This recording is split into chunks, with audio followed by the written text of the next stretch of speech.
They invited 80 top AI experts to this mansion in San Francisco, and I met at least 4 people that were building bunkers or buying islands. So I think AI can be wonderful. I have advocated for pushing AI, but I'm not advocating for pushing superintelligence. If I was in office, you can rest assured that I would look at every single angle to stop the creation of superintelligence to save humanity. Well, you're certainly winning the doom debates vote. New York State has NYC Mayor Zoran Mamdani. If the East Coast is going to have a Zoran, doesn't the West Coast deserve to balance it out with a Zoltan? Yes, that sounds great.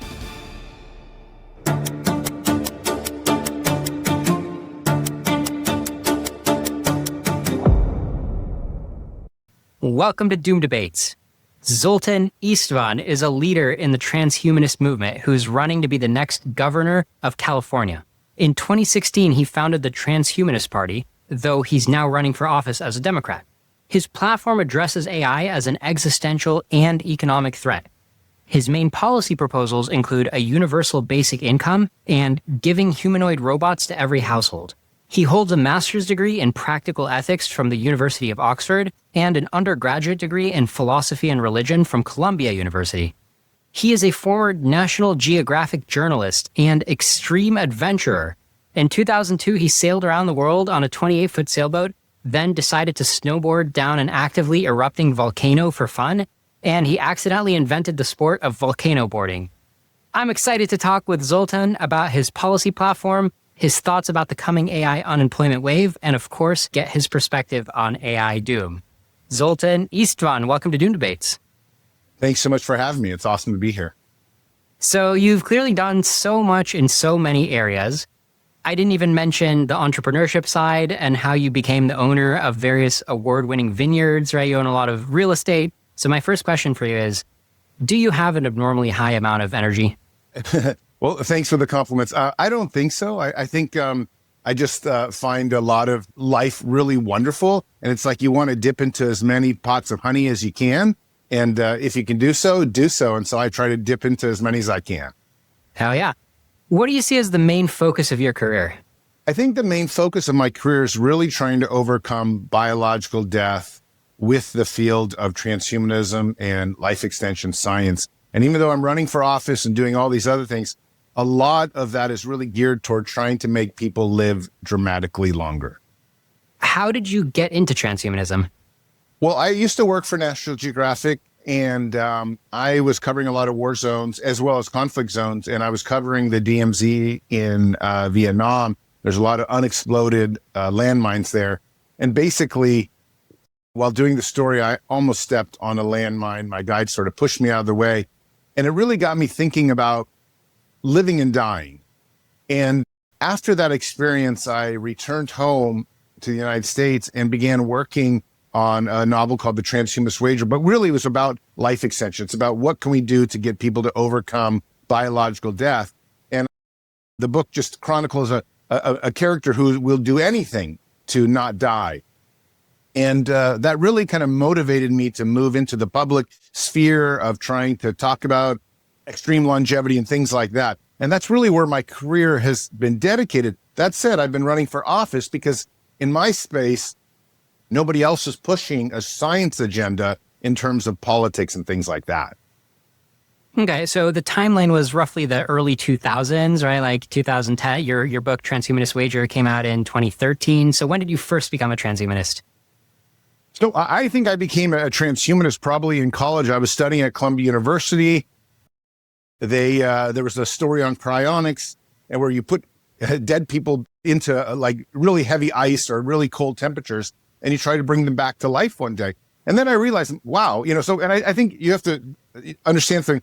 I'm just not a believer in the afterlife or a believer in a deity. And when we start talking about AI, this will become kind of really relevant as well. If you don't believe in an afterlife or believe in a higher power, then it's really up to you if you want to live indefinitely. And so that's really where my kind of perspective, profession, dreams of my life, wherever I'm going on planet Earth, that's what it's all about. And so I think what's happened is that because I didn't believe in a higher power and an afterlife, I dedicated my life to extreme longevity, transhumanism. After realizing that there might be a scientific way to not die. Yeah, and by the way, I'm a transhumanist too. I'll take 100,000 years before I decide how much more I want. I feel like life is too short, so I'm with you there. Yeah, and let me just say that's perfect, because I'm not saying I don't want to ever die. What I'm just saying is I think having the specter of death hanging over me after 70 or 80 years, or in some cases much less, is lame. I mean, it's just lame, especially if we can, as a human race, do something about that. That would be fantastic. I would like to do that. Yeah. Okay, so I'm with you there. I often say on the show that I'm also a transhumanist. So you mentioned for the timeline, you're basically talking like around like early 90s you became a transhumanist? Yes. So I would say right around 1996, I had that class. I was reading a lot of existential philosophers. And one day I woke up and said, you know what, I'm going to dedicate my life to life extension. And I began taking the necessary steps to do that. And I think working in National Geographic was very relevant to that, because it gave me a lot of exposure in writing stories on science, technology, and the environment. And I kind of just expounded upon that later in terms of real science and technology, transhumanism. And so, and even now I'm sort of, I don't want to say I'm a journalist, but I'm still someone who's in front of the camera, oftentimes in the public sphere, discussing these ideas, trying to promote them. So there was a very clear correlation, at least in my mind, after college, on what I want to do and how I was going to do it. In the late 90s, the transhumanism discussion was largely centered on the SL4 extropians mailing list. Are you familiar with that? Yes. How active were you on that? I was not active at all during that period. I was still just a bystander looking at these things, but I was totally aware of a lot of these things.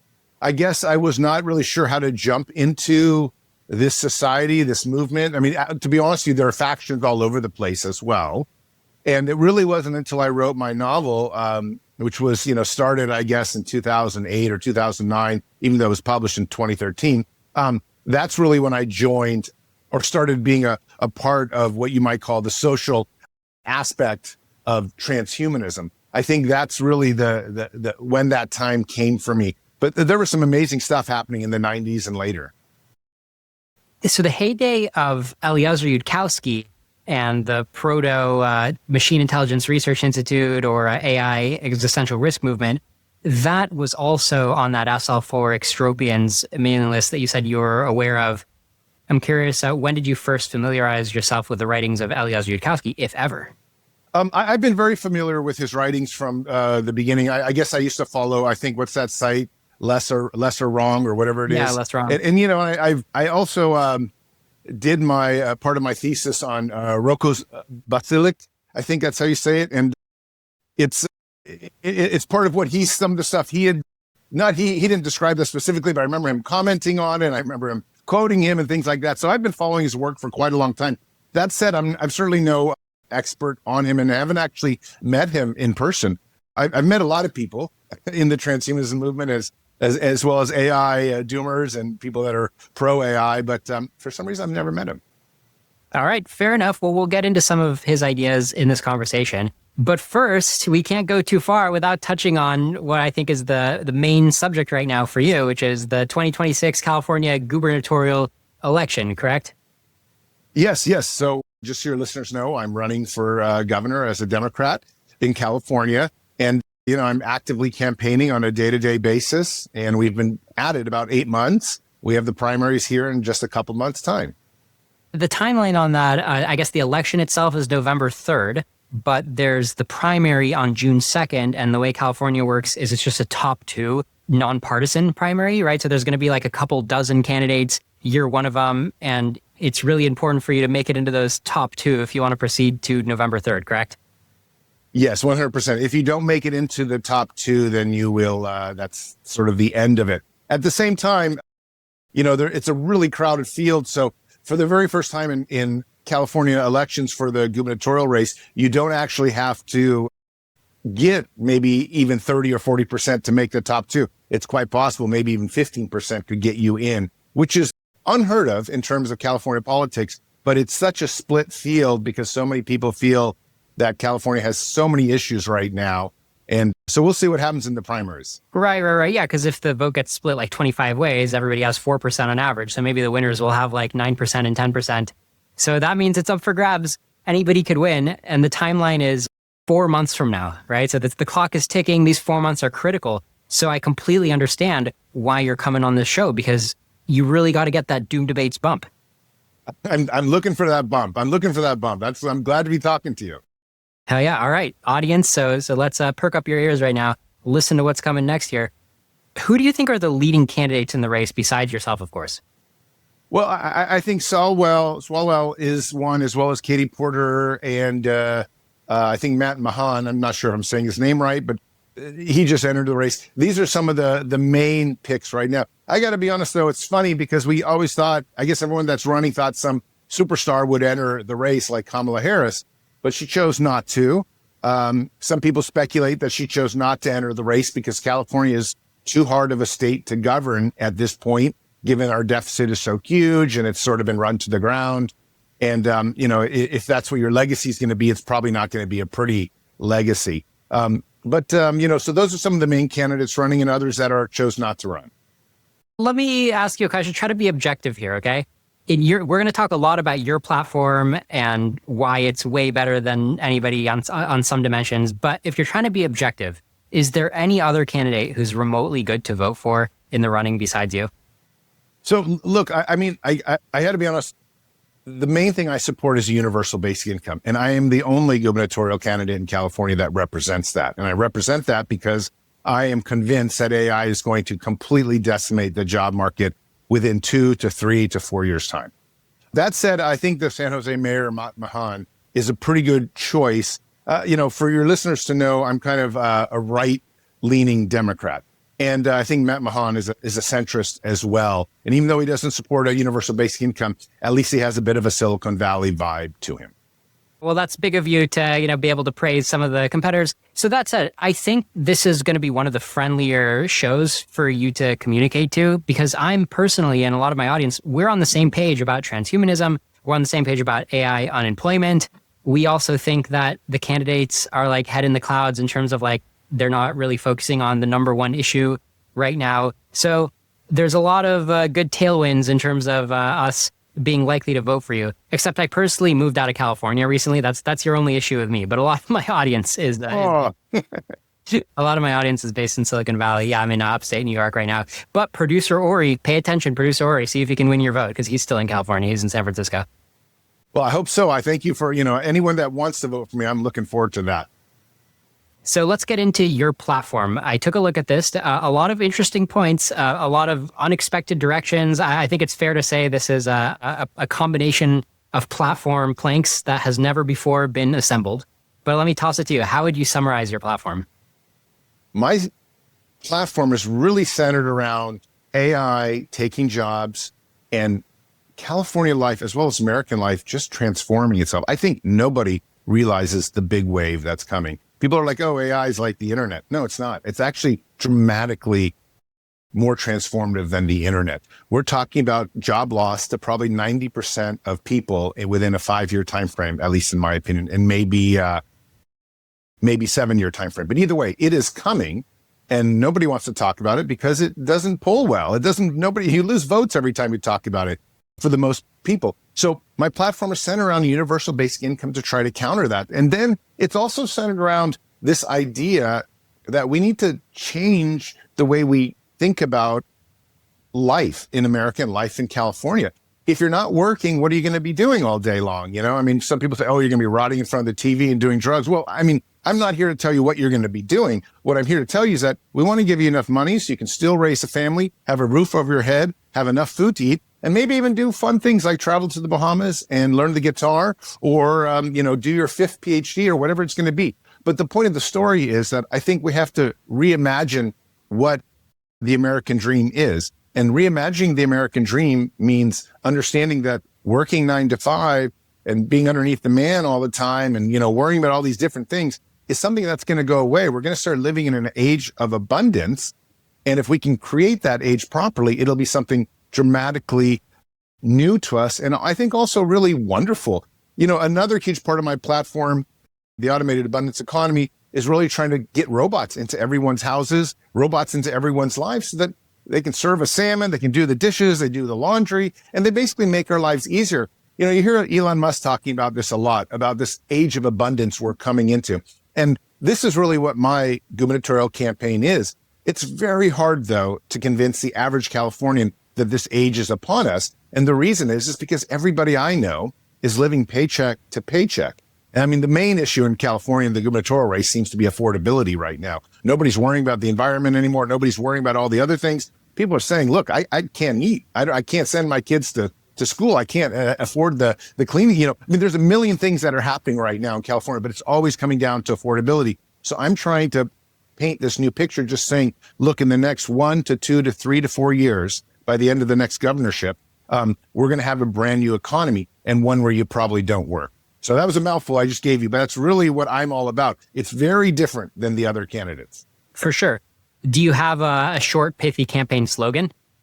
Well, one robot, one household. So everyone thought 8 months ago when I started my campaign and I promised a robot into every California household, everyone thought I was insane. Until just last week, Elon Musk announced that Tesla is essentially going to stop making, you know, the Tesla S and Tesla X. This is huge. We have these companies in California, Fremont, California, right near me, whatnot, that were making these cars. You saw them all over the road.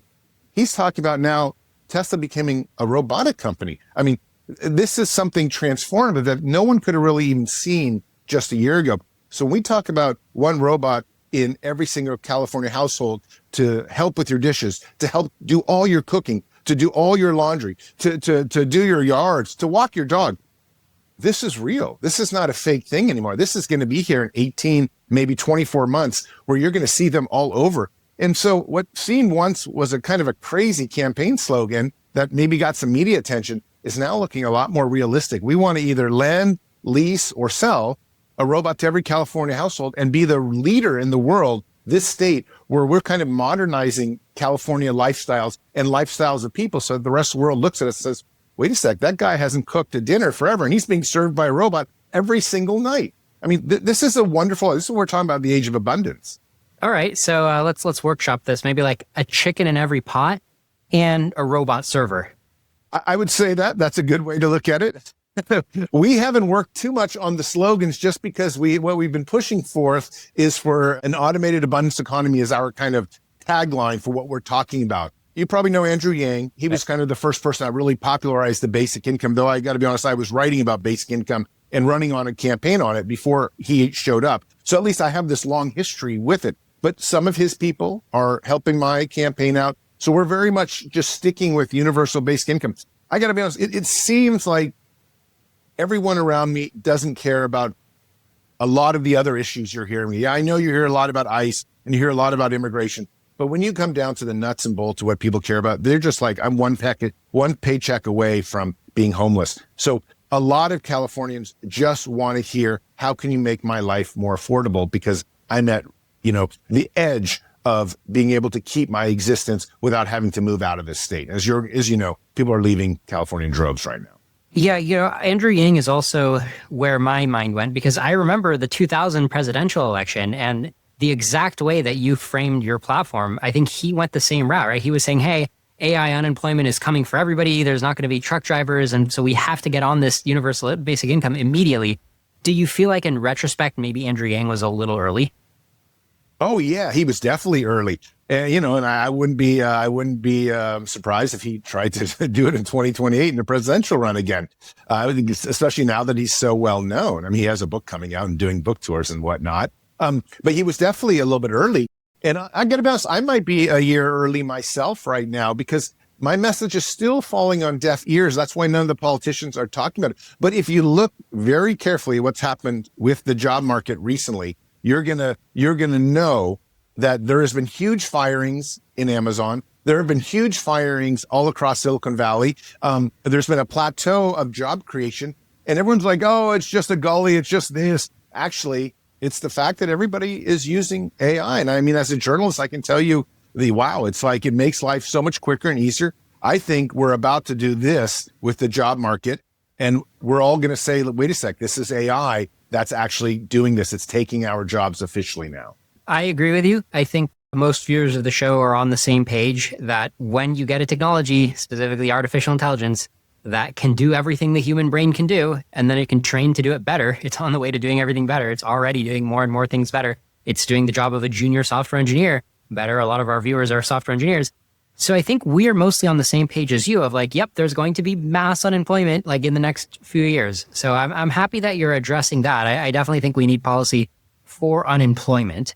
But let's segue to the next threat here from AI, which is the doom threat, right? It's even worse than unemployment is having like human civilization get totally destroyed, having the future get wiped out. So Zoltan Istvan, are you ready for the most important question that we ask here on Doom Debates? Yes, I am. P-Doom, what's your P-Doom? What's your P-Doom? What's your P-Doom? Zoltan Istvan, what is your P-Doom? I have to be honest, I don't have that exciting of an answer, especially after I just finished my graduate degree at the University of Oxford, where I specialize essentially in AI ethics. My P-Doom is essentially 50-50 or 50%. And the reason is that I feel like it's impossible to know which direction this is going to go. I have been an optimist about AI and written about it for many years. In all places like Wired, New York Times, and even National Geographic when I used to work there. And, but all of a sudden, after Oxford and studying under Nick Bostrom and some of those people, I realized this could just as easily go the other way. I did essays on that. And I feel like now I don't know exactly if I can put anything either in this camp or in this camp. So right now I'm just saying there's a 50-50% chance that the world is wiped out by AI. Now, of course, that doesn't mean that the other 50% chance is that AI is beneficial to the world. Maybe the other 50% chance is that AI just disappears and leaves us behind, as we might leave an anthill behind in our yard or something like that. And the other 50%, could be that maybe AI is very useful to us. Maybe it lifts us up. Maybe we merge with AI, which was my great transhuman dream. But I would say there's at least a 50% chance that it ends up killing most human beings. Wow. What a statement. 50% chance that it ends up killing most human beings. And in terms of time frame, are you just thinking like a decade or two or a century? What are you thinking?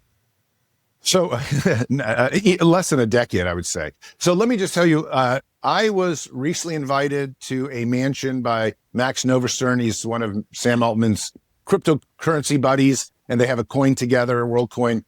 Dan Fagella is his name. And he has this idea called Worthy Successor. I'm sure you've heard about it. And the idea was they invited the 80 top AI experts to this mansion in San Francisco. This was about 4 months ago. Wired did a big piece on it.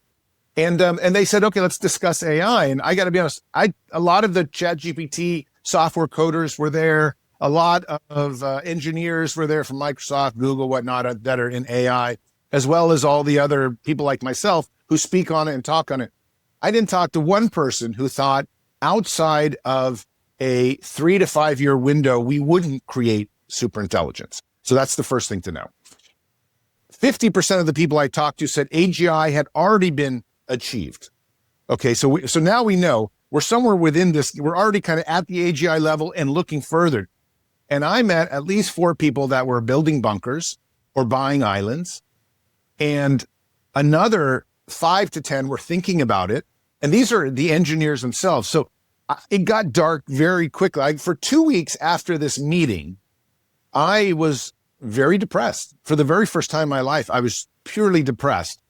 Absolutely everybody, in my opinion, is totally underestimating the probability of superintelligence coming to planet Earth and wiping out the human race. And let me tell you why I think it would wipe out the human race. It's because of predation. Predation is something I studied a lot at Oxford. And it's this idea that we all are predators and we're all, going after one another in this flight or fight lifestyle. And I think AI will probably be interested in resources, be interested in its own survival, interested in power. And once that happens, it will see us as probably a threat, as any human being would see any other entity as a threat to its own existence. Once this idea of predation occurs, then it's really like it's whoever is the most powerful. And really, humans aren't going to be more powerful than AI in the long run. It's absolutely going to devastate us. So I think AI can be wonderful. I have advocated for pushing AI, but I'm not advocating for pushing superintelligence. I'm just advocating for pushing AI to that point when we can maybe merge ourselves with it or use it in our everyday lives, ubiquitously, where it's everywhere. That's great. But creation of a superintelligence, even though I realize a lot of billionaires want that and they think it's really wonderful, I think it's wonderful too. It's like inviting aliens to planet Earth. You would never invite aliens more powerful than you to planet Earth, even if it seemed like a super cool idea. And the reason you wouldn't is because it would be an existential threat, like something we've never faced before. And that's the same reason we shouldn't create superintelligence until we're able to fully merge with it or control it in some manner that increases our survivability chances. Right. Well, you're certainly winning the doom debates vote. If you know what the show is about, right? You basically just gave our spiel, right? Like what you're preaching to the choir of why people watch the show, because they think what you just said is true and they think it doesn't get mentioned very much. The weird thing about this conversation that we were having before at the beginning, and so many conversations like it, like when you go on other shows, when other politicians go on other shows, when other leaders go on other shows, the weird thing is I opened the conversation. I said, hey, Zoltan, tell me about your platform. And you're like, yeah, AI is coming, so we got to save our jobs. But then later when I asked you point blank, I was like, what's your PDUM? You're like, oh yeah, there's like a 50% chance we're all going to drop dead in the next 10 years. It's like, well, wait a minute. Don't you think that we should maybe kick off the conversation by mentioning that? That seems important. Yeah. I mean, I do think it's important to mention all that, but I got to be honest, as someone who's running for office, I very rarely mention superintelligence because A, it just loses votes. And B, there's no easy way to discuss it at this point. I talk about the benefits of AI, an age of abundance. But, if I was in office, you can rest assured that I would look at every single angle to stop the creation of superintelligence, at least for the time being, in order to save humanity and planet Earth. I realize that that's maybe not something some billionaires want to hear. But again, I'm not stopping AI in any way. I think we need to win the AI race against China. But this party that I was at, they were talking about, many of them wanted to create superintelligence. They felt they have an evolutionary, a moral code to try to create that it was part of their evolution. And I was trying to tell them, hey man, I want to live indefinitely. That's my code. That's my mantra, is trying to make sure that this person, Zoltan, and his family, his wife, his 2 children, you, people around me, my tribe, my society, we live indefinitely. And if you create a scenario where there's a 50% chance, and maybe higher, that AI will start eliminating people for its own resources, its own sense of predation, that's too high for me. And we have, like, for example, game theory and nuclear war. We never had 50-50 shot. That was outrageous. The idea was we could always talk to each other. So it was actually kind of closer to like 8 to 12%. Maybe some miscommunication would happen. We have something like the Cuban Missile Crisis to go wrong. But AI is a much higher probability, I believe, of something going terribly wrong. And nobody is really discussing that. And yet, if we stop creation of AI and China gets it, they'll create it first. So in this sense, no matter what happens, we're in this terrible AI race, racing to the bottom. I feel like, just so you know, if you have to ask me, there's almost 100% probability we're on the Titanic. We talk a lot on this show about moving the Overton window, the window of what's okay to bring up in discourse. There's a certain range of topics that people expect politicians to bring up. They don't expect a politician to open his interview saying like, hey, by the way, I'm really concerned that we're all going to drop dead. And I see government's role as helping us not drop dead before we focus on other issues. That currently is a little bit outside the Overton window, but I would say it's getting there quickly. I think what's inside the Overton window is what Andrew Yang was discussing in 2020. Andrew Yang helped shift the Overton window, and now you're seizing on that, right? You led with that. You're like, hey, my whole campaign is about AI unemployment and also affordability. I guess is kind of a related concept. Maybe you don't have a job because AI took your job, so now affordability is even harder. You're seizing on things that are clearly getting within the Overton window, but you could really help by being like, listen, I know the Overton window is not here yet, but I am dragging it here because we need to drag it here right now. And that's the equivalent of what I'm doing at Doom Debates. If you'll notice, it's not just politicians. You're going to be hard pressed to find a show where the host can manage to remember for episode after episode that we seem 50% doomed. Like hosts of shows seem to forget that really quick. So, I'm doing my part. Maybe you could focus more on doing your part. I'm trying to do my part. It's a crazy balance because what happens is the moment you start discussing AI, you start losing votes. Nobody wants to talk about the job loss, and nobody wants, even less so, talk about the prospect of superintelligence. And the only thing everyone wants to really talk about is beating China in the AI race. And that's the only thing I hear any other gubernatorial candidate discussing. So I've been in a weird position because I kind of dig my own grave in this campaign with speaking about AI as prominently as frequently as I do. People like basic income, though. That's quite different. People like the basic income because it's free money, but they don't realize why we need it so bad. And when they realize it, then it becomes not a favorable topic necessarily. Yeah, and when you think about the biggest threat to humanity, right, the 50% P-Doom, universal basic income, I'm not saying it's bad. I think it's a great attempt at solving the AI unemployment problem, right? I'm for it. But you don't think that's going to be good enough to fight the doom scenario, do you?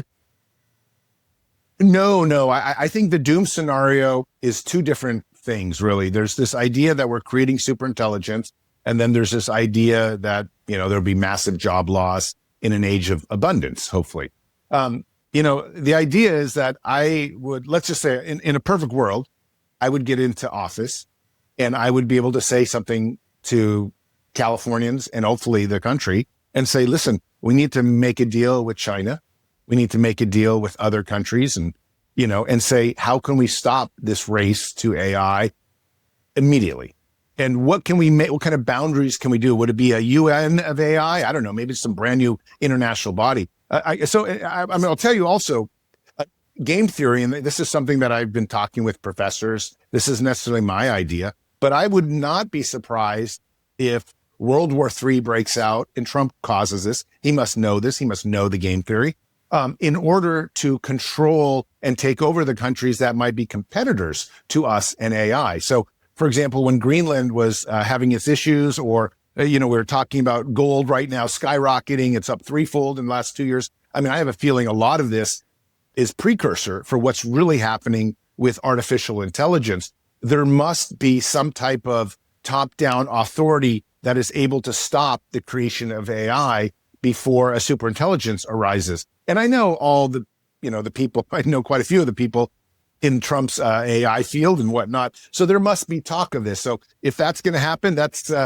certainly a plausible thing. I'm not saying that's a good idea, and I'm not saying it's what I would want to do. A perfect scenario is that all the countries get together and say, let us slow down the AI development, at least in terms of superintelligence. But that's probably not going to happen. Yeah, that's what I was going to ask you about, right? Just ideal policy proposal. And I know that the governor of California isn't in the greatest position to make it happen, but he is, he can at least influence a little bit, weigh in on the subject. And that's the question of ideal global policy, right? So you mentioned that we should make a treaty with China instead of trying to outrace them, right? So just by saying that, I think you're already diverging with Dario Amodei from Anthropic, right? Who's written a lot about how we should get ahead of China and coerce China, almost threaten them.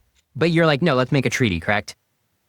Yes. I mean, obviously my first action would be to try to befriend people. I think, to be honest with you, what's probably likely going to happen is that a world global government must be created. And it's going to have a top-down authority, and a lot of this diversity and whatnot that everyone seems to parade around is going to have to some extent disappear in order for us to say we have a common challenge or a common enemy, and that enemy is superintelligence. And I don't want to use the word enemy because I don't actually think superintelligence is an enemy, but what I do think is it's absolutely a conflict of interest between the human race and a superintelligence of AI. So the best method to doing this is to get everyone together in the same camp and have a kind of a real human race against, or at least somehow, manipulating this type of artificial intelligence so it never becomes so great that it can take over entire countries, nations, and put us, back into the dark ages. That's the real dilemma. Would I want to do that peacefully? Of course. I want to do that through treaties and whatnot. Is that going to happen peacefully? Almost certainly not. We have absolutely no history whatsoever of something like that happening. And you're already seeing Trump try to carve out, that's what the whole Greenland thing was. Everyone's like, oh, Greenland, because we have this historic bull crap. I mean, Greenland is about AI. Mm-hmm. Greenland is about carving out our own little sphere and probably at some point stopping any sort of technological development that we share with other parts of the world, like China and that part of Asia, and maybe the Russia and Europe. That's what this is about. And anyone that it's, the same issue with immigration. They tried to say that the HB1 visa thing had to do with, immigration. It has nothing to do with immigration. It has to do with the fact that we don't need immigrants anymore. In fact, no country is going to need immigrants here within 1 to 2 to 3 to 4 years. That's why Elon Musk is starting to build robots instead of cars, because immigrants are going to not be necessary. So but the media is crazy. They want to sell you on these ideas without actually selling you on the real idea. The real idea is that AI is more transformative than anything we've ever experienced in history. And it's going to require a completely new type of thinking about it. So all the things we once thought important, even taxes, do you pay taxes in the age of abundance? I mean, everything's going to be shifting. Are you familiar with the Pause AI movement? A little bit, yes. That's related to the policy idea of let's make a treaty to do what, right? And I think you mentioned we got to make sure not to let super intelligent AI overwhelm us, at least not until we know how to control it or we know how to build it in such a way that it wants the same thing we want, which is a really tall order. It turns out to be a really tall order on the engineering side. Unfortunately, there's many people who will argue, don't worry, we're on track to make it really good. Look how helpful ChatGPT is. And it's no, unfortunately, we don't have the engineering problem solved. So we're likely going to make an unaligned super intelligent AI, and that's coming soon. And so when we talk about cooperating with China, having an international consortium, we really are talking about pausing AI, or at the very least, building a pause button where if things get too wild and crazy, which many of the top experts are saying they will very, very soon, Elon Musk is saying they're likely to get wild and crazy very soon. Jeffrey Hinton, Yoshua Bengio, the biggest names you can think of, Nobel Prize winners, Turing Award winners, the biggest names you can think of, many of them are warning, hey guys, this is going too fast, this is getting crazy. So in terms of a specific policy proposal, do you support getting together for a treaty organization and at the very least building hardware that gives us a pause button, right? Under some sort of centralized authority, being okay, we got to press the pause button. Now we've gone too far. What do you think? Yeah, absolutely. I totally support that. 100%. But I think that that's probably unrealistic given how egotistical so many world leaders are right now.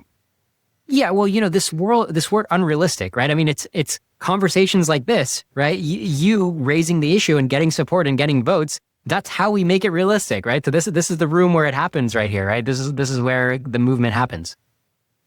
Well, I would love that to be the case. I mean, everything I'm saying here is stuff that I would be doing on day one in office. And I think, California being one of the world's largest economy and also home to a lot of the AI growth is the perfect place to do it.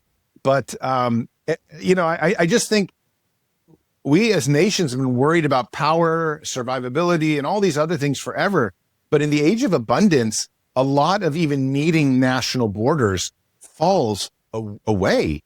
The whole idea of abundance is you're going to be able to have a robot that builds a house anywhere you want, or takes care of you anywhere you want, or even builds you jets. I mean, why not? They'll be able to craft anything you need. We're all going to be extremely the lifestyle we could live here in just 20, 30 years time could be so different. And the point I'm trying to say is we have this idea that, you want to be in China, you want to be here, you got to be there, you have healthcare. A lot of this isn't going to make a difference anymore. We're all going to have healthcare. We're all going to have the best surgeons, assuming superintelligence doesn't take us over.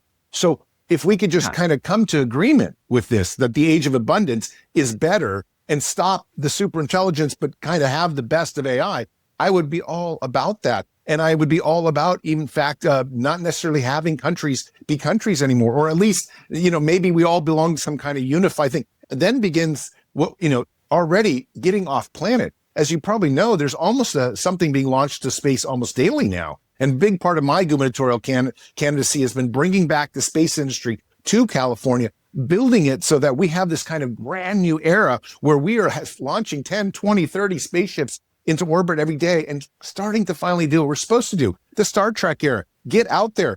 But this requires a whole different type of thinking. And right now, the gubernatorial candidates, I just listened to them the other day. They just want to fight ICE. They just want to talk about, what are they going to tax us for driving now? I mean, it's like nobody wants to actually pay attention to the age we're just entering. Right. This is an important point because you're bringing up that you're really passionate about space. And one of the planks in your platform is all about, creating the next Star Trek in California. And we are actually going to get into your platform so you can make your pitch for all this different stuff. And I'm going to agree with a lot of the different stuff. But the way I've prioritized this conversation is I haven't split the time that we have in this conversation. I haven't split it according to the planks in your platform.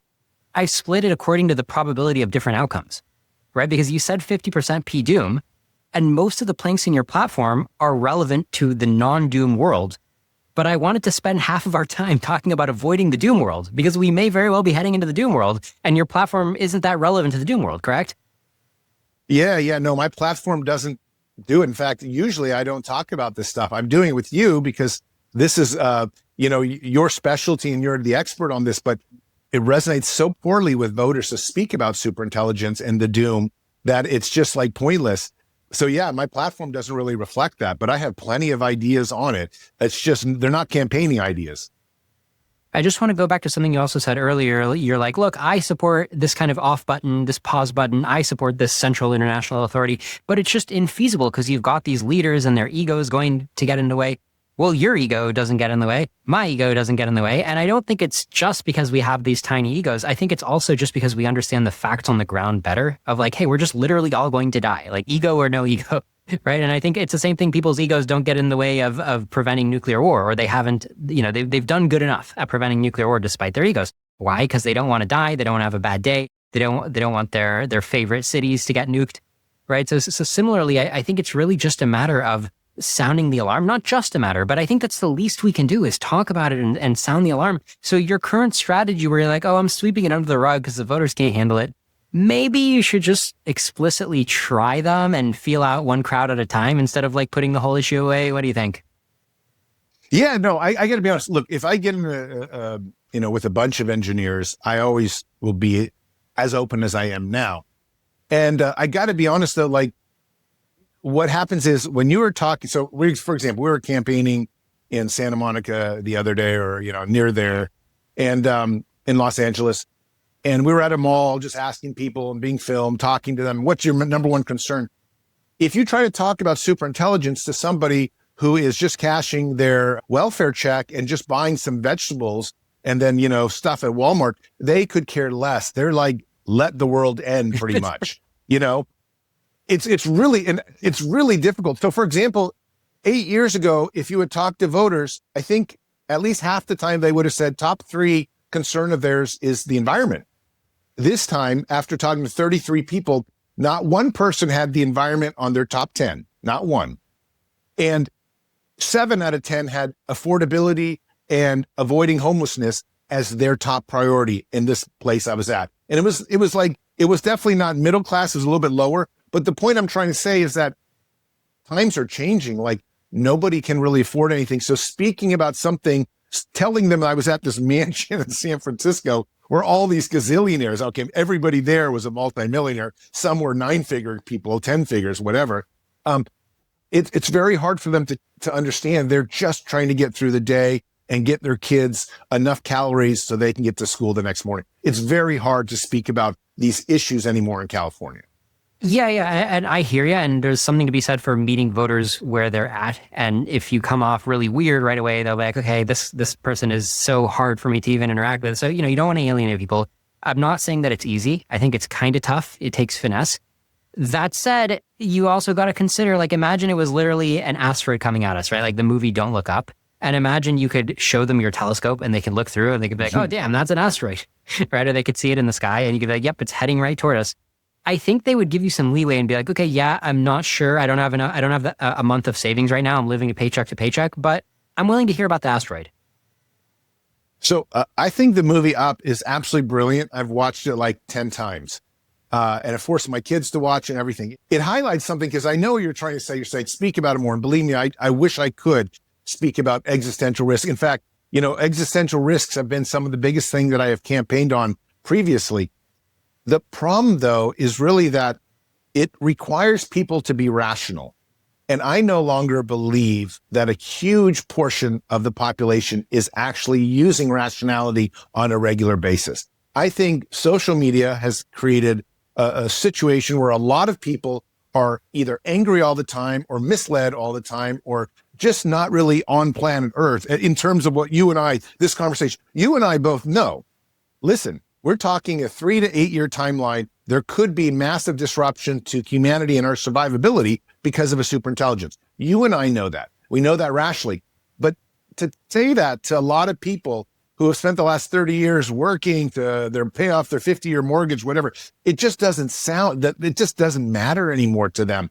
I don't think people are using a lot of rational basis for making their decisions on an everyday level. And so when I go out there and campaign, if I want to win voters, I got to be like, ICE is terrible. ICE is terrible. And that's what draws people to me. When I go out there and say, listen, we have a huge superintelligence issue where all of humanity might die, they are just looking at me like some freak. Yeah.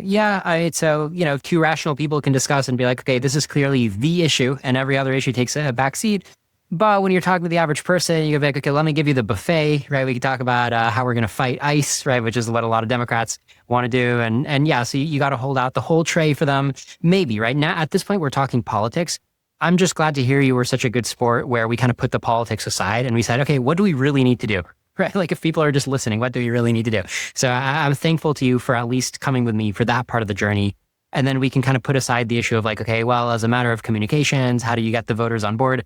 I don't know. It's a tough nut to crack. I'm doing my part on this show, moving the Overton window. You're doing your part somewhat, right? So you still bring it up, even if you don't like lead with it right up front. You're pretty good about bringing it up eventually, right? I definitely bring it up, and I bring it up when I can to the right people. But there's some practicality here. If you talk about this up front to people who are worried about day-to-day affordability and just trying to get through the day, you lose them. They'll say, what a freak. Why is this guy even running for governor? So I got to say, there's almost a sense that I want to win on a basic platform, but later when I get into office, then I will say, the real Zoltan is coming out, the guy who knows that humanity must be protected. And this 50-50 odd is absolutely outrageous. We would never have chosen 50-50 odds if we were doing a nuclear build out. It would have been too dramatic. And yet that seems to be what's happening with the creation of AI and superintelligence. So I would act, I think, in office quite a bit different in dealing with existential risks. It would be an absolute top priority. But it's not something I can campaign on. It will make me lose immediately. If we can get really passionate about supporting all your other planks that are more on the non-doom scenario, right? Like, oh, we're going to survive and we're going to make the country greater and the world greater. If we can get really passionate about that, maybe we buy you a lot of support. And then once you're in office, you're like, hey guys, I got to just tell you that this is a big priority. So it's a little bit of a Trojan horse strategy, but maybe there's a nicer way to say it. You're focusing on different things at different times, right? I am. And I got to be honest, like we have thought a lot about this because I did begin my campaign with a much more focused doomsday message, and it really just fell on deaf ears. And then we transitioned to a much more space industry, basic income. Zolt's the National Geographic guy. Let's be happy. Let's talk positivity in this campaign. Yeah, the doomsday message on AI just didn't work. Maybe it was too early, but the job apocalypse works pretty well because I think people see that. They can see, okay, Amazon fired 16,000 people 2 days ago, likely for AI. I mean, they see that, but it's funny. The existential risk one is something that I think there must be something biological or DNA related with people. Nobody wants to face things, even if they know it's going to happen. There's so many great movies about that too. Yep. All right. Well, with that, let's drill into the non-doom platform because these are interesting points. I agree with a lot of them, and I think it's fresh. It's interesting. It's certainly better than other platforms I've seen, or like in the case of the last presidential election, I don't even think they wrote a platform, right? It's amazing. You had the presidential debates. I don't think AI was even mentioned. It's just some of the stuff is insane. This is what I was trying to tell you. Like a lot of what I find in politics is not rational anymore. It's grown beyond what's rational. And that's what scares me the most is that it's nobody's reasonable anymore. In fact, sometimes the more unreasonable you are, the better chance you have of winning. Yep. So on your website, you've got 11 major sections. and we don't have that much time. So I want to really briefly have you say like 1 or 2 sentences about each. And then in some cases, I'll have some follow-up questions. But let's get the lay of the land here. We'll go broad and shallow. So your first point here is fighting against authoritarianism, corporatism, fraud, and bureaucracy. Well, look, I think if you look at what's happening in Minnesota, they're discovering an enormous amount of fraud. And I think California is probably, much more so than Minnesota ever was. This is the problem, is like a ton of our tax dollars are going to people that aren't really using it for the benefit of the citizenry here in California. It's not necessarily that it's illegal. It's that there's just a huge amount of government waste. And so we want to fight that. We also want to fight billionaires, just being unfair in terms of employment practices, things like that. It's just, look, if you don't fight for the common person in California, they're being left behind. The inequality has grown to such a point when it's like impossible to leave our little towns here in California and go 5 miles into Oakland and not be harassed or shot or endanger your car being broken into. So inequality has to be stopped. And this is really what I'm talking about. But I mean, believe me, this is like, when we kind of go at all my different 11 points, and there's actually like 20, the basics of it all is universal basic income, because we feel like A, this will stop the inequality growing. B, this will help with climate issues. 3, it'll stop the homelessness because people will be able to afford. So it's really the overarching thing. But I think the reason we have that is, number one, what you're talking about with, fighting billionaires, fighting authoritarianism, stuff like that, is it seems to be the main message that a lot of Californians are involved with right now, is that their life has become so hard and the elite have to be stopped. And I do agree with that. Second point here, the specter of AI and creating an automated abundance economy. Yeah, this might be the meatiest point, I guess, connected to your next point, which is universal basic income. But before you get into that, I noticed you specialize in AI ethics in graduate school at Oxford. What was your takeaway from that whole experience? Well, Oxford was like perhaps the most wonderful time in my life. Just so fun to be a 50-year-old and be back at university was pretty amazing. But it was also really good to be in an academic environment. It got me away from being so, I guess, passionate about transhumanism and AI, and more focused on just trying to be rational, like academically rational. And you can see that a lot in my campaign. I'm no longer like, oh, this is going to happen. Now I'm much more of a probability guy. Well, there's a good chance this will happen and this will happen. But the universe, we've talked about the automated abundance economy and basic income, this point 2 and 3, which is, look, without those things happening, when people start losing their jobs, we haven't talked about this.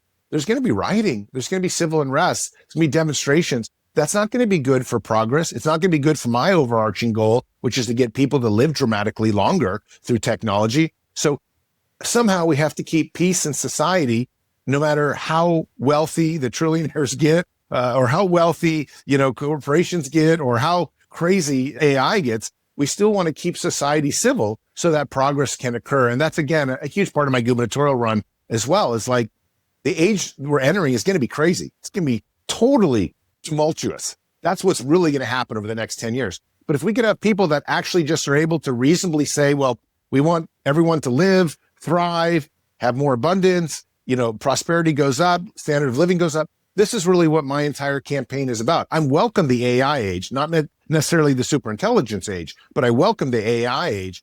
We just need someone to lead us through it so that our lives actually do improve for the first time in like 30 years in California. I think that's a good distinction if you can welcome AI without welcoming superintelligence. So I thought you had some interesting details on your website. When we talk about the automated abundance economy, you mentioned you'd like to create a 1 to 2 day work week for people instead of 5 days. That sounds pretty good. And you want to give every California home at least one full-size humanoid robot that cleans dishes, cooks food, does laundry, helps with driving, babysits kids, watches pets, and goes to work for people. Nice. So you only have to work 1 to 2 days, and then even on your days off, you're still getting all this robot help. All right, that sounds pretty good. How did you arrive at that balance, like the 1 to 2 day work week? To be honest with you, we're just targeting a lot of the experts who are, nobody wants to say you're not going to work ever again, because it's so transformative that all of a sudden you get written off as some weird guy from the future. So we're trying to say, look, you're going to be 1 to 2 days a week. You're still going to be working. You're still going to be associating with your profession. But the truth is, the automated abundance economy in 10 years may have nobody working except for 1 or 2% of the people at all. And because AI is going to be better at us than everything. So in the real long term, the idea is that you're going to be finding a brand new lifestyle that might be doing, as I mentioned before, your fifth PhD, maybe just raising kids, maybe traveling all the time.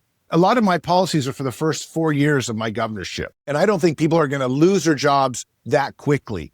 But we're certainly going to start getting to a point when maybe your jobs become a lot less, maybe 1 to 2, days a week. So that's kind of where we come up with those numbers.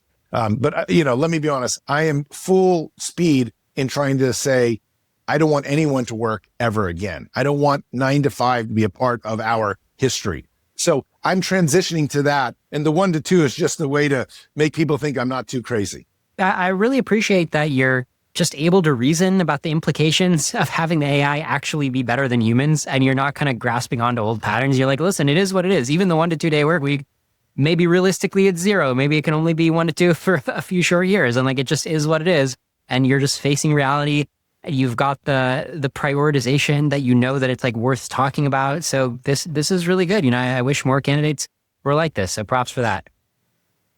Well, thanks. To be honest with you, I get people fighting me all the time saying AI will not be better at humans than at this or that. And I just don't think people quite understand. AI, I've been writing for 30 years at the top echelon of the journalism industry, National Geographic, New York Times. Look, AI is already a better writer than me. It was a better writer than me 1 year ago.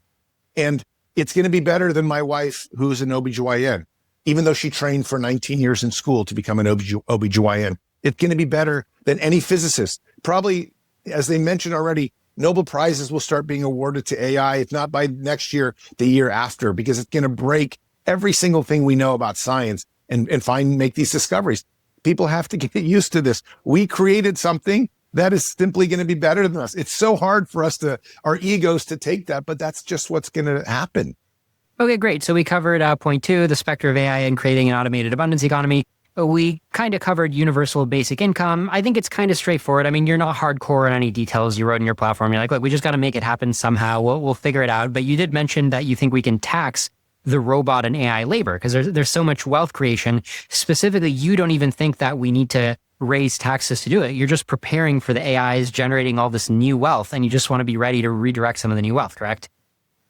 That is correct. We do have a number of different, more technical policies. For example, I'm the creator of the federal land dividend. So, about 45% of the western half of the United States is federally owned land. Some of it is state-owned land.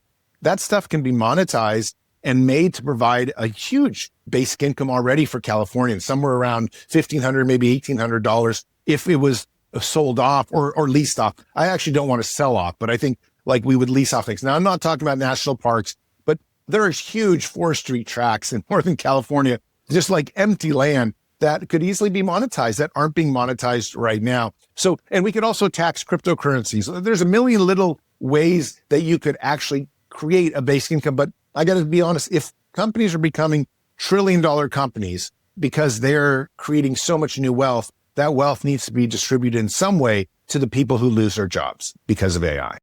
I like it. All right. So point number 4 is saving the California dream, which you describe as deregulating, cutting rules and red tape, like for housing and infrastructure, avoiding toxic cultural crusades, and bringing back businesses to California by offering competitive incentives similar to other states. Oh, and you also say use new satellite and drone technology to spot wildfires so they can be contained immediately. So this seems like kind of a grab bag of a point, right? Just kind of do a bunch of stuff that we're annoyed at that California has been doing badly, correct? It is, but most of it is just based on either completely being reasonable and also radical new technologies. I mean, it seems amazing to me that we're not using drones to help us fight fires right now when these things can fly 200-300 miles per hour. We have the money, we have the technology. It's the same thing. You had the big shooting that was in the Mandalay Bay in Las Vegas. And, it's amazing to me that they don't have technology that says, hey, somebody has brought in a couple guns through the lobby. We have the technology to have it. We've already had it for 20 years. My Google camera texts me when that kind of thing. It just texts me hey, 2 people just came in and somebody's carrying a package. It's you think they could do it for a gun? Of course. And we could do this in airports and everything else. It just seems like there's no willpower. You need a politician who's willing to say, listen, I realize this is going to put some of you out of work, but this is going to be for the better good of the community and for citizens as a whole. And we should do that with wildfires specifically because wildfires are so destructive to California. You call the bullet saving the California dream. I think I kind of know what you mean in terms of vibes. Like I've been getting bad California vibes that I think a lot of people are. And there's so much focus on saying the right stuff that people have just lost sight of excellence in many ways, right? Just like taking pride in doing things well and doing things smoothly. I feel like everybody just wants to fight over the details and be unproductive, right? Well, and what I think you're speaking about is cancel culture. I mean, that's the essence of what's happening is a lot of people are afraid to speak out and say things. I got to be honest, I was afraid for 4 years going to Oxford that I wouldn't graduate because I am known for some radical philosophies and ideas. And you have to worry that they're canceling people that aren't perfectly on the progressive left from going to, universities or getting new jobs and things like that. And it's crazy because here I support even a universal basic income and always have. And still people on the left want to cancel me. And I think that's the problem with woke ideology is it doesn't allow for any rationality anymore. Again, I keep going back to people being like just sensible again. We just need people to kind of come back. You can be on the left, you can be on the right, but give everyone the chance to make their case and be sensible about how you interpret that case. All right, point number 5, changing education. We want to develop a new vision of human education that complements AI and robots doing most jobs. Emphasize creativity, art, well-being, and life skills. Hire more teachers, but reduce education administration. Make public college and public preschool from ages 1 and up totally free. Yeah, so I will say, I mean, it is a good question. Like, what do you educate people about? And no matter what they learn, the AI's already learned it better. But maybe, as you said, okay, well, at least focus on skills to live your life, right? That's a good starting point. Yeah, absolutely. I mean, for example, I've been trying to teach my daughters the business of making wine. We have wineries and vineyards. And even if there are robots, I still think people are going to want wine. And, this is a very hands-on thing. But I think also it would be important to me to have, in the age where you don't actually go to school for a vocation, you learn maybe more things about spirituality, how to be rational, how to deal financially with the world.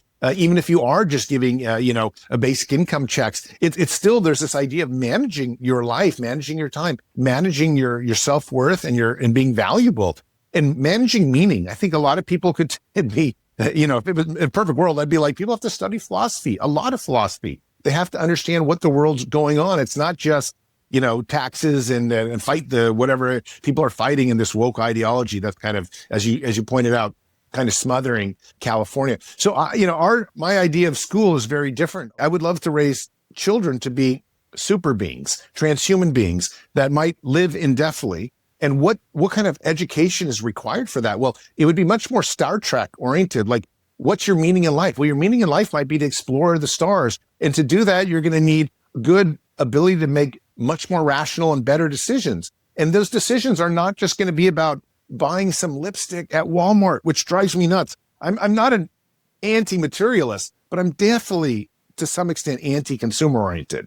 I just think, and I have 2 young daughters, and that's probably why, they're just constantly thinking about clothes and thinking about, in my opinion, things that are so trivial. And here we have super intelligence, the ability to get off planet. The world's changing underneath their feet. These are things, in my opinion, to think about. So I would want school to encourage that. I would want the AI and the bots to really teach that to human beings that are still alive. And of course, let's just say, be honest, in 10 years, we're going to have Neuralink and things like that. We're also going to be connected to the AI. So we'd be starting to learn new ways of even educating ourselves, as well as new ways of perhaps of even thinking, because a lot of our own thoughts might be automated. I mean, that's a whole nother ballgame. But these are things I'm thinking about already with education.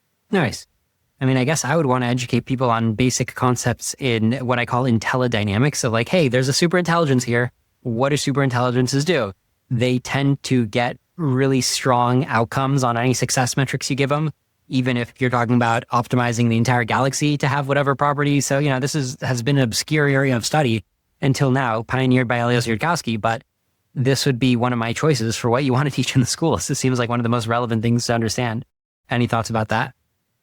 No, it sounds great. I mean, listen, I'm all about anything that's alternative at this point, especially with what you just mentioned. It's like this is what the automated abundance economy is really about. It's reimagining what the American dream is. And the American dream is not just going to be buying lipstick at Walmart anymore.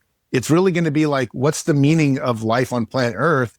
when you don't need to worry so much about money. Maybe you're transforming yourself, you're merging with AI, you're thinking different things. Education, it's almost like if you were to try to educate God, what are the metrics or what are the courses you would teach to God? Well, this is sort of what we're going to become like. We're going to become hyper intelligent beings with, essentially chips inside our head that connect us to AI all the time, probably within 10 to 15 to 25 year window. What kind of education levels are we talking about? It's not going to be physics. You're going to have every single physics experiment that's ever been done in your head be the most expert in the world because of the downloading. So what else is it? And that's what I think things we just mentioned and other avenues that perhaps I haven't even thought about yet should be starting to be thought about. Again, I've given these talks on education forums here in California.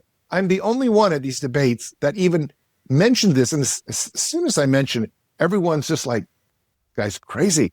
And yet it's like right down the road here, the Neuralink's already getting people out of wheelchairs. And I'm telling you, the idea of downloading a book into your brain is probably 24 months away, literally 24 months. So when you can start downloading books, you start downloading things like that, downloading this podcast.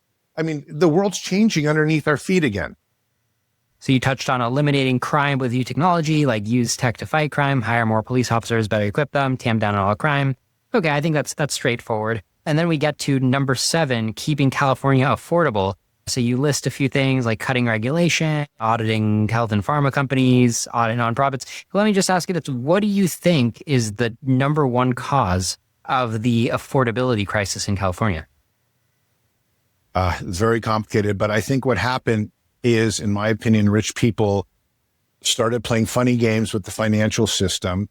And then when COVID hit, they just created a new sense of inflation. So instead of our kind of gear point being 2%, it's now 3, 4, in some cases, 8, 9, 10.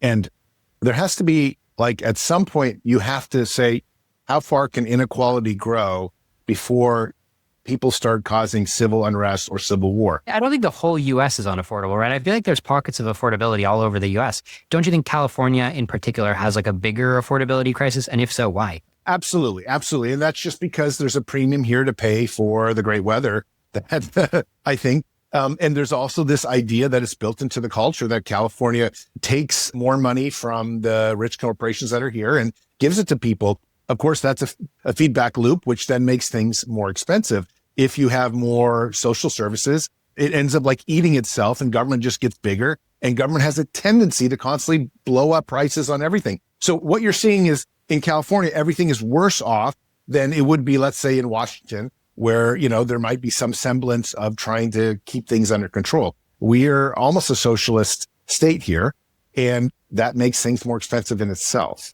That's one answer. But the bigger answer is, like I was trying to say, is I think at some point, like, when you look at insurance premiums compared to, let's say, the cost of televisions, they've gone up like 12,000% versus zero.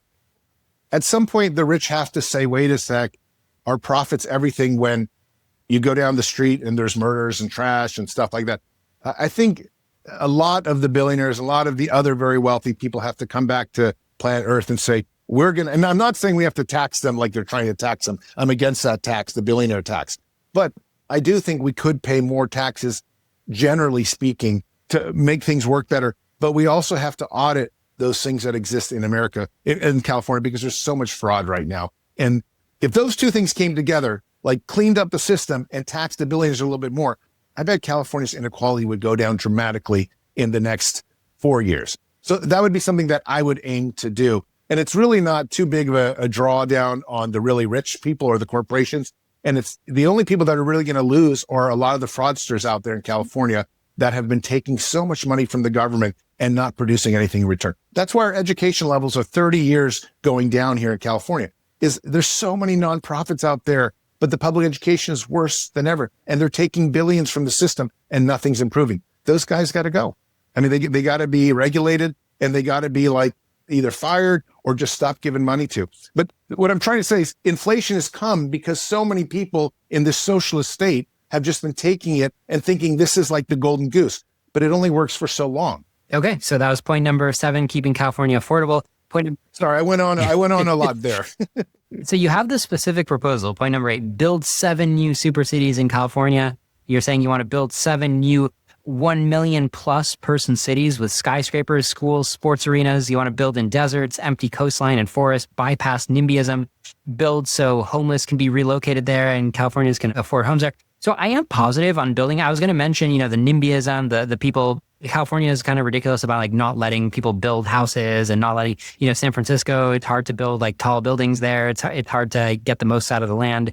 I like the idea of building new cities. Have you looked into some of the projects that are trying to do that right now? They're pretty early, like what was it? I think it's California Forever. Yeah, California Forever. Yeah. California Forever is a great idea and I completely support it and hope it succeeds. The problem though is it's really in the suburbs of the Bay Area. Our 7 super cities are designed to be in the middle of nowhere where people would really start brand new. The reason is that you could go in, like the Salton Sea, for example, we've been talking to some of the people there. These are like communities that are just dying to have any kind of investment put in there. They have their own jurisdictions. You could go into these jurisdictions and build according to different types of codes that don't necessarily apply, let's say, in where I live in San Francisco, which is impossible essentially to build. So there's a reason that you would try to be outside of these areas where you get local city councils to support you with tax incentives and things like that. And again, I know 7 super cities sounds pretty insane, and maybe it wouldn't be 7, maybe it'd only be 2 or 3. But the point is, I've recently been to Dubai a couple times, and I've seen Dubai over the last 20 years go from just like 1 or 2 skyscrapers to 300 or 400. I was just there speaking at an event, and they had 42 platforms building these skyscrapers up. And you look in California, you don't even see one. I think you could say Dubai is trying to invest their oil wealth, but then you could argue, okay, well, I'm getting prepared for us to have all this AI wealth, right? I'm prepared for the tax revenue to skyrocket, and I want to invest that. And that would be one way that I do that. So fair enough. Point number 9, you want to talk about building up the space industry as well. How's that going right now? I mean, SpaceX has their old Hawthorne Center, right? How much else is going on? Very little. And it was probably continuing to leave because the regulations here are impossible, the environmental regulations, and also just the cost that, they're proposing brand new taxes for commuting. And most of the space stuff is actually in areas that require commuting too. I wouldn't be surprised if more business of the space industry is lost here in California over the next decade. That can be reversed if you were to offer free state land, as I'm trying to do, tax incentives, educational incentives, and use universities like Berkeley and Stanford to help out. There's an absolute belief, at least I have, that you could return the industry here and make it astounding again. But until you offer those incentives, it's never going to happen. And right now, it seems like the current governor is not only not offering incentives, it looks like legislation is going to make it more difficult over the next few years for the space industry to be here. All right. I agree that attracting space companies is a good move. And then point number 10, pursuing longevity for everyone. You want to declare aging a disease in California. You want to dedicate a super city to the promise of longevity, inviting startups to begin their work there. Yeah, I mean, I find that extremely unobjectionable. I agree. I think you and I are on the same page. Aging is an underrated problem. Like transhumanism is like a good way to go. Anything you want to add to that? No, it's just, longevity is probably going to be the biggest field in the world moving forward, maybe even bigger than AI. Once people figure out that you can live indefinitely, you're talking about 8 billion people that are probably going to want it. So we're looking at multi-trillion-dollar industries around it. If you could get a central place in California, that could really kickstart this economy too. Right. Okay. Last but not least, or maybe it is least, wildlife and the environment. All right. So you say you want to use genetic engineering to restore endangered and extinct wildlife and plant populations, and you want to strengthen anti-poaching laws, and you want to create many new California state parks that preserve the environment and wildlife and fight back against the erroneous fear-mongering that climate change is going to end the world. Okay. So you got a lot of interesting views on the environment. It could go in many directions. My first thought is like, that's interesting that you want to create all these super cities, but you also want to create wildlife preserves. So you're really carving up the different California areas of land, huh? Well, I think first off, you have to understand, I was an executive director for a while at WildAid, which is designed to an organization that really wants to stop wildlife poaching and preserve species, especially extinct or endangered species. So when we were there, though, the genetic editing wasn't even available at the time. It was still a dream, like the Jurassic Park stuff. Now it's really possible to bring back some stuff. So I really do heavily emphasize trying to use science and technology and nanotechnology specifically to keep California pristine. And that's a very different take than I think a lot of the other gubernatorial candidates who want to protect it. I'm not so interested in necessarily protecting land. I'm more interested in recreating it as a pristine entity as it once was. And there's a very different take there. And a lot of the environmentalists are kind of upset with me for saying those kinds of things. But I think the future of environmentalism is really about recreation and bringing back endangered species and preservation in that sense, rather than lack of economic progress because we choose not to, go into a certain property and destroy it. So there's a balance there, obviously. But I guess I'm the only candidate right now that really thinks we could regrow forests using brand new types of nanotechnology here in the future after cutting them down. And I'm going to be proven right by this. But the point is that most environmentalists in California are not thinking that way. They're thinking you just leave it alone. Whereas I think actually, no, I care more about the people. I want to monetize it for the benefit of the people, but I also want to preserve it once that technology is here. And a lot of that technology already is here. Sounds good. All right. Well, you're coming into the campaign, bringing big ideas. I respect that. I like a lot of what I've been hearing in this conversation. You haven't really said anything that's made me really disagree. So that's pretty impressive, I guess, right? I feel like most of my guests come on the show and there's like plenty that I want to attack them on. And I've been generally sympathetic to everything you've been saying. So I'm glad you're running for government. And out of all the things you said, the thing that I'm most glad about is you being open about the 50% PDUM. In fact, funny enough, I literally say that my own PDUM is 50%. So, there's obviously a range of error. I do 10%, 20%, 80%, 90%. I don't think that it's that significant unless you start getting like below 10 or above 90, at which point I'm like, okay, that's a different PDUM. I don't get why you'd have a PDUM so low or so high. So that's awesome that you nailed my exact PDUM. What a perfect PDUM you have. Appreciate that. But your willingness to be open of like, yep, I don't see how we necessarily survive the next 10 years. Like, it definitely seems like we need to pause AI. That would be the ideal policy. And now it's just a matter of bringing people along. And if anybody asks my opinion, I will tell them as long as they're ready to hear it. There's much to really appreciate about what you said in this conversation. Tell us anything you'd like in terms of a closing statement, why people should vote for you, and any other call to action you want to give people. Sure. Well, first, thanks for having me on your show. It's been awesome to talk to you. And listen, just for your viewers, just go check out my website, zoltanistvan2026.com, and look at my ideas. And also, I've done a ton of interviews. I've been writing forever. I have a book of 300 different opinion essays, some for the New York Times, some for Wired, some for TechCrunch, whatnot. So you can look at a lot of my ideas. Over the years, my ideas haven't really changed much. It just happens to be that the future's come a lot closer now. And so the crazy ideas that were once talked about 10 years are now coming to fruition. The idea of superintelligence, something I've written about in 10 different essays, I'd say, is actually here. And so, we have to start looking at it. But go to my website, discover it, look at the ideas, and email me. I make a point of every night answering every single person that emails me. It's not always that long, but I do try to answer questions, and I make it a point of shaking every person's hand as well as responding to any message I ever get. Nice.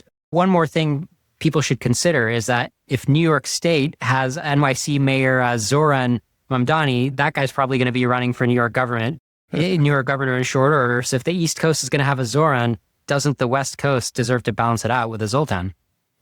Yes, that sounds great. In fact, people have commented on the Z names, coming to, making their appearance here. But yeah, it would be funny there, especially as Zoran's ideas are a little bit much further left than mine. I'm much more of a centrist than him. But, that said, everyone's looking for change right now. And I do believe that no matter what happens, it's good to get new people in government. I'd love to see that people are upset with the system and ready for something different. Because if we're going to deal with the challenges that come forward in the age of AI, it's going to take a lot of younger people rising up, making their voice heard, and new types of things. The last thing I think we need that in the world right now is old established politicians that have been here for 30, 40 years. We need new people in the system to get through whatever's coming. Great. All right. Zoltan Istvan, best of luck becoming governor. Definitely book another appearance on the show once you get into that governor's mansion. We'll take the latest update at that point. And thanks so much for coming on Doom Debates. Thanks so much for having me.